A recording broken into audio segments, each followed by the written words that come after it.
Hi, welcome to Jula's dream. இன்னைக்கு நம்ம கனவு தோட்டத்தில் நான் எப்படி மாட்டுப் பொங்கல் என்னோட ஃப்ரெண்ட்ஸ் வீட்டிலலாம் கொண்டாடினேன் அப்படிங்கிறத இப்போ பார்க்க போகிறோங்க. ரொம்ப நாள் கழித்து எங்கள் ஆயா வீட்டில் நாங்கள் மாட்டுப் பொங்கல் கொண்டாடின மாதிரி இந்த வருஷம் எனக்கு தோணுச்சு. நிறைய விஷயங்களை எனக்கு ஞாபகப்படுத்துச்சு. இவர் வந்து வீட்டு பொங்கல் அன்னைக்கு பிறந்தவர். புதுசாக மாட்டுப் பொங்கல் அன்னைக்கு அவருக்கு இப்படி துள்ளி கூடி விளையாடணும்னு இருந்திருக்கு. ஸோ வீட்டு பொங்கல் அன்னைக்கு புதுசாக பிறந்த கண்ணுக்குட்டி இது. இது வந்து என்னோடய ஃப்ரெண்டு வீட்டில் அவங்க மாடு வச்சுருந்தாங்க. அது மாடு வந்து கன்சீவாக இருந்தது. நான் கூட கேட்டேன், நான் ஊருக்கு போகிறதுக்குள்ளே கண்ணு போட்டுடுமா, நான் பார்க்கணும், சீம்பால் சாப்பிட்ணுன்லாம். கரெக்டாக வீட்டு பொங்கல் அன்னைக்கு இவர் பிறந்துட்டார். ஸோ பாருங்கள் என்ன ஜாலியாக அவர் குதித்து விளையாடிட்டுருக்கிறாருன்னு. அவரை ஃப்ரீயாக கட்டாமல் விட்டுட்டாங்க அப்படியே. இவங்க தான் அவங்களோட அம்மா. ஸோ இவங்களுக்கெல்லாம் வந்து அவங்க வீட்டில் சாமி கும்பிட்டுட்டு அந்த சக்கரை அந்த வெண்பொங்கலில் வந்து கரும்பு சக்கரை வாழைப்பழம்லாம் பெசரி கொடுத்தாங்க. நல்லா சாப்பிட்டாங்க மற்றவங்கெல்லாம். பட் இந்த குட்டிக்கு வந்து அதை சாப்பிட்ணுன்னு தோணலை. அம்மா ஏதோ சாப்பிட்டோன்னே வந்து பார்த்தாப்புல, ஆனால் அதை சாப்பிடணும் அப்படின்னு அவங்களுக்கு தெரியல.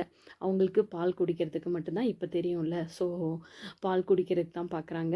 ஸோ இது மோந்து பார்த்துட்டு திரும்பி போயிட்டாங்க. வெறும் சக்கரை மட்டும் கொடுத்தாங்க. லைட்டாக சாப்பிட்டுட்டு அதையும் அவங்க சாப்பிடல. ஈவினிங் வந்து நான் என்னோடய ஆப்போசிட்டில் வந்து ஒரு குதிரை ஷெட் இருக்கும். அவங்க என்ன பூஜைக்கு கூப்பிட்டுருந்தாங்க. அங்கே போனப்போ எனக்கு நிறைய விஷயங்கள் எங்கள் மாமா வீட்டில் அதாவது ஆயா வீட்டில் நாங்கள் மாட்டுப் பொங்கல் செலிப்ரேட் பண்ண ஞாபகங்களை எனக்கு திருப்பியும் அப்படியே அந்த ஞாபகங்கள்லாம் ரொம்ப வந்தது. இங்கே வந்து நிறைய குதிரைகள் தான் இருக்கும். மாடு வந்து லாஸ்ட் இயர் நிறையா இருந்துச்சு. இந்த வருஷம் ஒரே ஒரு மாடு தான் இருந்தது. அதுக்கெல்லாம் எல்லாத்தையும் குளிப்பாட்டி கொம்புக்கெல்லாம் அவங்க பெயிண்ட் அடித்து அழகாக அதுக்கு கழுத்துலலாம் நிறைய பாசிலாம் கட்டி விட்டுருந்தாங்க. அப்புறம் மாட்டு சாணத்துலேயே இந்த தெப்பக்குளம் மாதிரி கட்டி அதில் தானியங்கள், மஞ்சள், குங்குமம் எல்லாம் போட்டு மாடை வந்து அதில் விடுவாங்க. இப்போ பூஜையெல்லாம் பண்ணாங்க.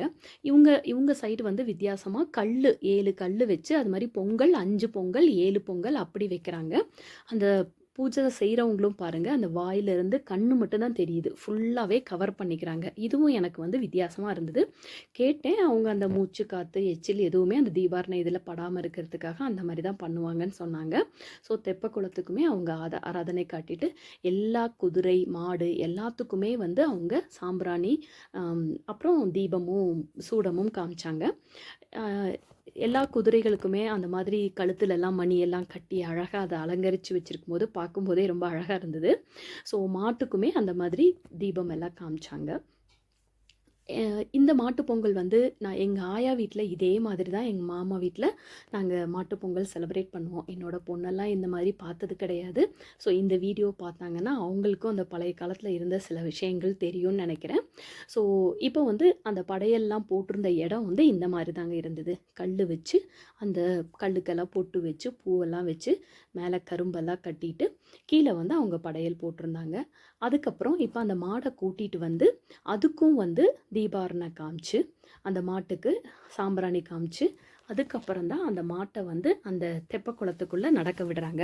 ஸோ அந்த மாடு வந்து எந்த சைடு கால் வைக்கிறோ அந்த வருஷம் எப்படி இருக்கும் அப்படிங்கிற மாதிரியெல்லாம் சில விஷயங்கள் கணிப்பாங்க.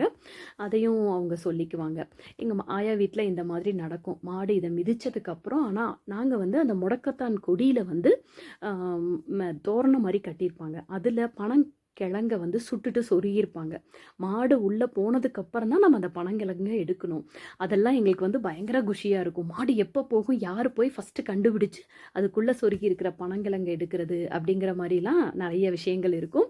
அப்புறம் மாட்டை சுற்றி நாங்கள் தட்டில் ஒரு குச்சி வச்சுட்டு தட்டிக்கிட்டே பட்டி பெருக பால் பானை பொங்கலோ பொங்கல்னு சொல்லிட்டு சுற்றி வருவோம். ஸோ இது எல்லாமே வந்து எனக்கு பழைய என்னோடய மாட்டு பொங்கலை வந்து எங்கள் ஆயா வீட்டில் செலிப்ரேட் பண்ணதை ரொம்ப ஞாபகப்படுத்துச்சு. எங்கள் மாமா இப்போ இல்லை, பட் எங்கள் மாமாவோட ஞாபகம் ரொம்ப ஜாஸ்தியாக இருந்தது நேற்று ஃபுல்லாக. அப்புறம் மாட்டுக்கும் அந்த படையலில் இருந்த எல்லாத்தையுமே ஒன்றா சேர்த்து பெசரிட்டு அதை கொடுத்தாங்க. இதுவுமே எனக்கு உண்மையாகவே நான் எங்கள் மாமாவை மிஸ் பண்ணேன். ஏன்னா அவர் பெசரி அந்த மாட்டுக்கெல்லாம் கொடுத்துட்டு அந்த கையிலே வந்து நமக்கும் கொடுப்பாங்க. நாங்கள்லாம் முதல்ல வாங்க மாட்டோம்னு சொல்லுவோம். நோ நல்லது சொல்லிட்டு வாயில் வச்சு அப்படியே அமுக்கி விட்ருவார். ஸோ அந்த ஞாபகங்கள் எனக்கு ரொம்ப இருந்தது. உண்மையாகவே நான் இந்த மாட்டுப் பொங்கலை ரொம்ப என்ஜாய் பண்ணி நான் நேற்று செலிப்ரேட் பண்ணேன் என்னோடய ஃப்ரெண்ட்ஸ் வீட்டில். ஸோ இதை உங்கள் கூட ஷேர் பண்ணிக்கணும்னு தோணிச்சு. அதனால தான் நான் இதை வந்து ஒரு வீடியோவாக எடுத்து போட்டேன். இப்போ அவங்க எல்லா குதிரைக்குமே அதை போய் ஊட்டினாங்க. நானும் ட்ரை பண்ணி பார்த்தேன். ஆனால் அந்த மாடோட நாக்கெல்லாம் அப்படியே மரமரன்னு இருந்ததுங்க. இதான் ஃபஸ்ட் டைம் நான் கையில் கொடுத்தது. ஸோ அந்த குதிரைக்கெல்லாம் பாருங்கள் கால்லெல்லாம் மஞ்சள்லாம் தடவி இது எவ்வளோ ஜெய்ஜாண்டிக்கா இருக்குது இந்த குதிரைன்னு. ஆனால் ரொம்ப நீட்டாக கொஞ்சம் கொஞ்சமாக தாங்க எடுத்து சாப்பிட்டுச்சு. அப்படி நம்ம கொடுக்குறோங்கிறதுக்காக நிறையாலாம் அப்படி சாப்பிடலை. இது அவங்க வரைஞ்சிருந்த கோலம் மாடு மாதிரியே வரைஞ்சிட்டு நல்வரவுன்னு எழுதியிருந்தாங்க. அவங்களோட குட்டி பையன் டார்ச் அடிக்கிறான் சாமிக்கு. ஸோ என்னோட மாட்டுப்பொங்கல் இப்படி தாங்க போச்சு. நீங்களும் இதை என்ஜாய் பண்ணியிருப்பீங்கன்னு நினைக்கிறேன்.